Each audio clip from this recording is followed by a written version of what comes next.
we kind of treat the crystal as something that does something, but we don't know what it does for sure. We seem to feel that it has healing powers, it has powers of communication. It seems to have all kinds of things, but what? And how will you know until you know exactly what a crystal is? A crystal is a living thing. It's not just a piece of quartz. If light puts things together, then we could take them apart. And this is one way I did it. I put a little experiment together, and this is what I did. I drew a triangle on a table. Then I got 3 little tetrahedrons, which were coat hanger wire, and they stood one here like that. Here's your tetrahedron here.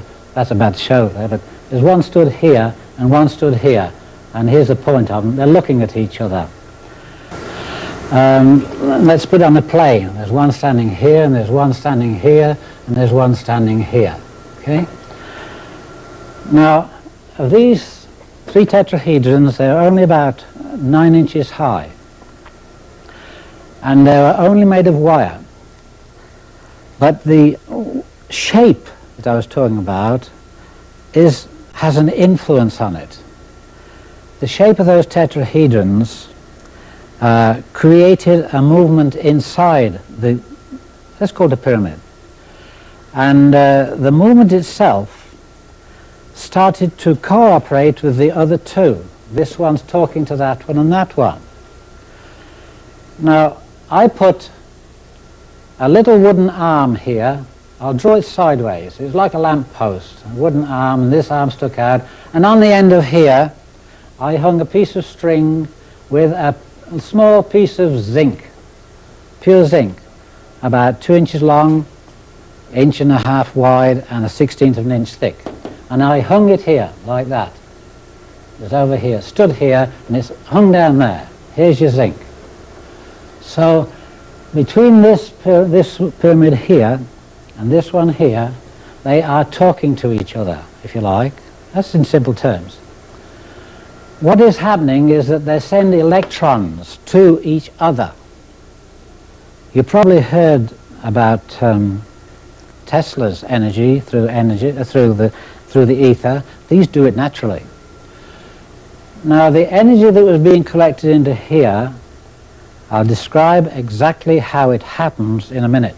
But these 3 pyramids are talking to each other. In other words, this one's sending energy to, it can't go to there, it goes to the nearest thing that attracts it. So the energy is shooting from here to there, and there to there, and there to there. After about 3 weeks of this bombardment going on, these were sending out electrons towards each other and hitting the zinc. If an electron hits the zinc, electron can't come out. It wants in. The only thing it can kick out is a proton. So all these 3 were bombarding these electrons, and eventually, like it's kicking protons out, eventually the whole thing collapsed onto a little pile of powder here. A little pile of powder. All I know was that my zinc had collapsed, and I had it tested, and it was calcium. It would be unfair of me not to show you some of the dangers as well. Now, if you can imagine the 30-foot pyramid that I had, knowing that it contained energy, and it's free-flowing, it's always coming in, and it's non-stop. I said, well, why can't I harness this? Little crystals will do it. Why can't I harness a pyramid? So I made myself, I'll just go to the blackboard there and give you an idea what I'm talking about. I made myself 2 coils. One was just a small one like this, and it was electric coil, counterclockwise.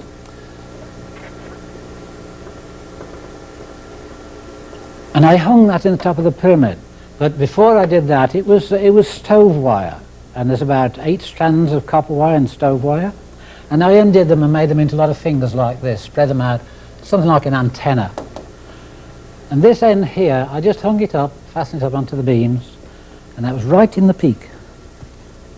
Now I went downstairs and I had a spare piece of plywood, quarter ply, and I made a magnetic coil with old antenna wire. It was double wire. And I put one end straight through into the earth, and so looking at it like this, it stuck through there, and my coil is on here like that. And the other end I left standing up to connect. One's into the earth. Now all this wire here, it's only quarter ply, and I used 2-inch staples. The staples went straight through the ply and gave me a better ground. This was also ground in the centre. Now, there are many things that have happened to me in my time that I can't really explain. There are many things that I have known, but don't know how I know. And this is one instance where this happened to me. I knew I had to connect these two together with some natural wool, sheep's wool. Nylon was not what I wanted. And so I got hold of some ordinary wool, and I measured it out. Up the stairs go right to the top. I measured it out so it hung from here to within 6 inches of the floor. Plenty to fasten to that and to fasten to this. Now I stood on some steps up there and fastened that to there, just wrapped around and tied it round. Simple. Nothing clever about it, just fastened it to this copper wire. And I hung this down through the steps, through the stairway, until it was hanging down, but it wasn't touching the floor. I went downstairs to connect this to that, and as I caught hold of that, it threw me 20 feet across the floor. I'm 180 pounds, and it picked me up and threw me 20 feet across the floor. I got no skin on this elbow here and all down my leg here. And I lay there for about 5 minutes at least, wouldn't know what happened to me. All I had done was touched a piece of wool.